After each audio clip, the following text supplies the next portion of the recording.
जम्मू के नरवाल इलाके में आरटीओ के दफ्तर के करीब एक तेज रफ्तार ट्रक की जद में आकर एक नौजवान की मौत हो गई।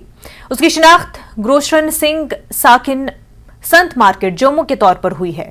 गुरुशरण की स्कूटी को एक ट्रक ने टक्कर मार दी। लाश को पोस्टमार्टम के लिए अस्पताल मुंतकिल कर दिया गया।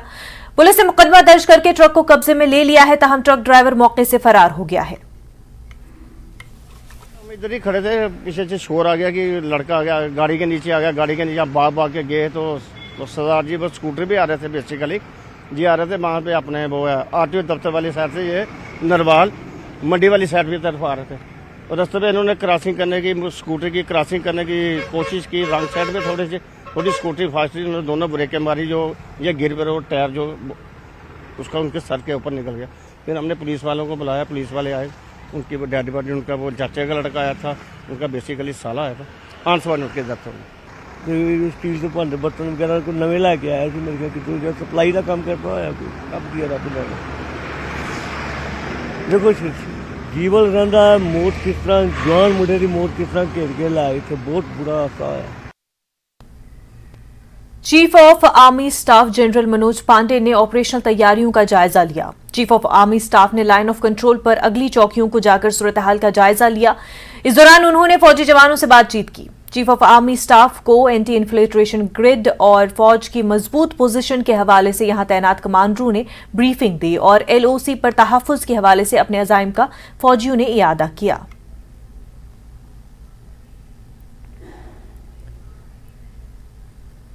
आईजी सीआरपीएफ ऑपरेशन सेक्टर जी वर्मा ने शोपियां का दौरा किया। यहां 3 गैर मकामी अफराद को गोली मार दिए जाने के बाद जी वर्मा सिक्योरिटी सूरत हाल की जानकारी हासिल करने यहां पहुंचे थे। उन्होंने यहां सीआरपीएफ की तैयारियों के हवाले से वाकफियत हासिल की। मकामी लोगों से बात करते हुए आईजी सीआरपीएफ ने ऑपरेशनल बंदोबस्त और तैनाती के हवाले से अमूर का मुआयना किया।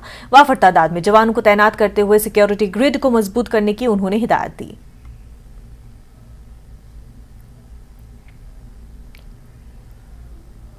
पीपल्स डेमोक्रेटिक पार्टी ने जम्मू में पार्टी हेडक्वार्टर के बाहर एहतजाजी मुजाहिरा मुनज्जम किया। मुजाहिरीन बेजमीन लोगों को 5 मरला जमीन देने के हुक्मनामे को वापस लेने का मुतालबा कर रहे थे। इन लोगों ने कहा कि जमीनें सिर्फ जम्मू कश्मीर के लोगों को अलॉट की जाएं।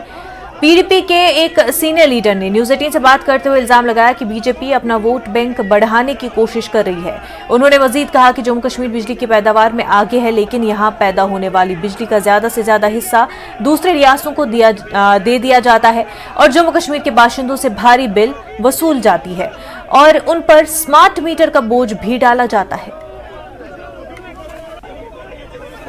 पीडीपी सीनियर लीडर परवेज वफा हमारे साथ है, इनसे बात करेंगे आज के एहतजाज के हवाले से। आज का जो एहतजाज हुआ ये किस ज़िम्न में हुआ, क्या मांग है आपकी, क्या कहना चाहेंगे? देखिए, जो आज का एहतजाज है ये पीपल्स डेमोक्रेटिक पार्टी ने इसलिए किया है कि जो बाहरी राज्य से लोगों को यहाँ पे 5-5 मरले ज़मीन जो है वो अलॉट की जा रही है। पीपल्स डेमोक्रेटिक का मानना है कि अगर ये ज़मीन अगर आप यहाँ के लोकल डोगरा को, गुज्जर को, पहाड़ी को, कश्मीरी पंडित को अगर देते हो तो किसी को भी कोई ऑब्जेक्शन नहीं है। दी उसको जाए जो होमलेस और लैंडलेस है, कहाँ का, जम्मू कश्मीर का रहने वाला स्टेट सब्जेक्ट होल्डर, ना कि डोमिसाइल सर्टिफिकेट वाले को आप 5-5 मरले ज़मीन जो है वो अलॉट कर दें। इसीलिए पीपल्स डेमोक्रेटिक पार्टी ने आज प्रोटेस्ट रखा। और दूसरा मुद्दा ये रहेगा, जो इन लोगों ने स्मार्ट मीटर हमारे ऊपर थोपने की कोशिश की है और लगाई जा रही है जम्मू कश्मीर के लोगों पे, ये स्मार्ट मीटर क्या लगते रहेंगे? बिजली की प्रोडक्शन हमारी, एनएचपीसी के प्रोजेक्ट्स हमारे, और वो बिजली वहाँ से प्रोडक्शन करके बाहरी राज्यों को मुफ्त में दी जाती है और मुफ्त में देने के बाद हमें वही बिजली जो है वो महंगी करके बेची जा रही है। अभी प्रीपेड सिस्टम इन्होंने स्टार्ट कर दिया स्मार्ट मीटर्स के नाम पे। आप बताइए, जहाँ जहाँ जिन स्टेटों के अंदर बीजेपी की अपनी सरकार है, अपनी गवर्नमेंट है या दूसरी पार्टीज की गवर्नमेंट है, वहाँ पे 200-300 यूनिट जो है वो फ्री ऑफ कॉस्ट रख दिया गया है। आप मुझे बताइए, ये जम्मू कश्मीर के लोगों के ऊपर इतना जुल्म क्यों किया जा रहा है? इसीलिए पीपल्स डेमोक्रेटिक पार्टी ने आज प्रोटेस्ट किया है। अगर ये काले कानून अगर इन्होंने वापस नहीं लिए, पीपल्स डेमोक्रेटिक पार्टी हर डिस्ट्रिक्ट वाइज ये प्रोटेस्ट जो है, एहतजाज जो है वो जारी रखेगी। यानी इनका कहना है कि जो 5-5 मरले ज़मीन दी जा रही है वो डोमिसाइल जो सर्टिफिकेट इशू किया गया है उनको ना दी जाए, बल्कि यहाँ के जो बसकींदर है यहाँ जम्मू कश्मीर यूटी को उनको दिया जाए। और दूसरी बात इन्होंने जो कही कि इलेक्ट्रिसिटी स्मार्ट मीटर्स जो लगाए गए हैं, इनका ये कहना है जो प्रोडक्शन ऑफ इलेक्ट्रिसिटी है यहाँ जम्मू कश्मीर में वो बाहरी जो बैरूनी रियासतें हैं उनको दी जाती है, जबकि यहाँ पे आम पब्लिक को ये बिल थोपा जाता है। कैमरामैन चांद डोगरा के साथ में राजेंद्र तिक्कू, न्यूज़ 18 जम्मू। जम्मू की खसूसी टाडा अदालत में रुबैया सईद इकवा केस की समाअत हुई और इस मामले के कलीदी मुलजिम यासीन मलिक वर्चुअल मोड में समाअत में शामिल हुए। फिलहाल जो मुलजिम पुलिस तहवील में है उसके अलावा बाकी तमाम मुलजिमान सुनवाई के दौरान मौजूद थे। इस्तिकासा का एक गवाह अदालत में मौजूद था, ताहम एक शरीक मुलजिम की अदम मौजूदगी के बाइस गवाह पर जर्रा न हो सकी। अदालत ने मुलजिम के प्रोडक्शन वारंट जारी कर दिए हैं और इस मामले पर आइंदा समाअत अब 19 अगस्त को मुकर्रर की गई है। रुबिया सईद किडनैपिंग मामले में आज खुसूसी टाडा अदालत जम्मू में सुनवाई हुई। इस पूरे मामले पर बातचीत करने के लिए मौजूद हैं हमारे साथ सीबीआई काउंसिल मोनिका कोहली, जिनसे हम जानने की कोशिश करेंगे कि आज किस तरह की कार्रवाई हुई। मैडम, किस तरह की कार्रवाई हुई आज इस मामले में और कोर्ट ने क्या डायरेक्शंस पास की? आज रुबैया सईद किडनैपिंग केस लगा था, उसमें हमारी आज प्रोसिक्यूशन विटनेस आई थी एक, जिसका एग्जामिनेशन होना था, बट जस्ट बिकॉज क्योंकि अभी जो रीसेंट डेवलपमेंट हुई है जिसमें एक अभी हाल ही में कश्मीर में कुछ लोगों को पकड़ा है पुलिस ने, तो उसमें वन ऑफ द को एक्यूज्ड जो है रफीक पहलू वो भी अरेस्टेड है। तो अब ये क्योंकि ही वॉज नॉट प्रेजेंट तो विटनेस एग्जामिन हो नहीं पाई, उसका स्टेटमेंट रिकॉर्ड हो नहीं पाया, तो कोर्ट ने नेक्स्ट डेट मुकर्रर की है 19/8 के लिए और उसके प्रोडक्शन वारंट्स इशू किए हैं। बिकॉज एज उनके काउंसिल की सबमिशन से था कि ही इज अरेस्टेड, तो कोर्ट ने फिर प्रोडक्शन वारंट्स इशू किए हैं उसके। श्री अमरनाथ जी यात्रियों का 13वां जत्था आज जम्मू यात्री निवास से कश्मीर के लिए रवाना हुआ। जत्थे में 7,392 यात्री शामिल है।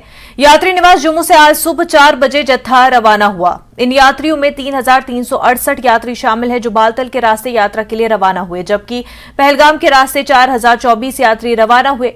ये यात्री 272 गाड़ियों के जरिए रवाना किए गए।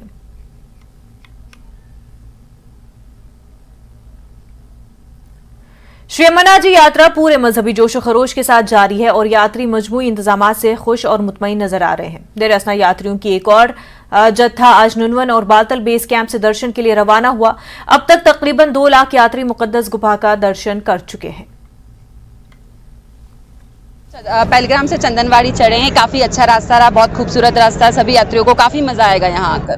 तो यहाँ के लोगों ने काफी मजा से जम्मू आए, जम्मू से फिर हम कटरा आए, 2 दिन यात्रा बंद हो गई थी तो फिर हम कटरा में रुके, लेकिन वहाँ रुकने के बाद हम यहाँ पहलगाम आराम से पहुंच गए। पहलगाम से हम चंदनवाड़ी तक आराम से पहुंच गए हैं। काफी सारी लोगों ने हमारी काफी सारी मदद की है। यहाँ के लोग काफी अच्छे हैं, काफी सपोर्टिव है। उनकी मदद से मुझे लगता है कि यात्रीगण काफी अच्छे से यात्रा कर लेते हैं। मेरा नाम एकता है और यहाँ पे जो स्टाफ और आर्मी मेंबर्स हैं उन्होंने बहुत बहुत अच्छी फैसिलिटीज प्रोवाइड की है। जो लंगर है उसमें खाना भी बहुत अच्छा है और सबका जो माइंडसेट है वो भी अच्छा है और इन शॉर्ट हमें कोई प्रॉब्लम नहीं आ रही है। जय भोले की। यूक्रेन की एक खातून सयाह अमरनाथ यात्रा पर आई हुई हैं। सयाह का कहना है कि वो भगवान शिव की भक्त है। उन्होंने कहा कि यात्रा के दौरान उन्हें मिले ताउन पर इत्मीनान का इजहार है। उनका सफर काफी हमवार और खुशगवार रहा है और लोगों ने भी उनके साथ अच्छा बर्ताव किया। खातून सयाह ने मजीद कहा कि खाना, सफाई और दीगर इंतजामात अच्छे मयार के हैं। उन्होंने दीगर सयाहों को भी अमरनाथ यात्रा करने का मशवरा दिया। Hello, my name is Yana. I'm from Ukraine and I decided to take this yatra for my devotion to Shiva, and I have been very fortunate to experience the way everything is organized to make it so smooth and pleasant for my journey. I met the most incredible people that opened not only their camps, their homes for me, but also their hearts.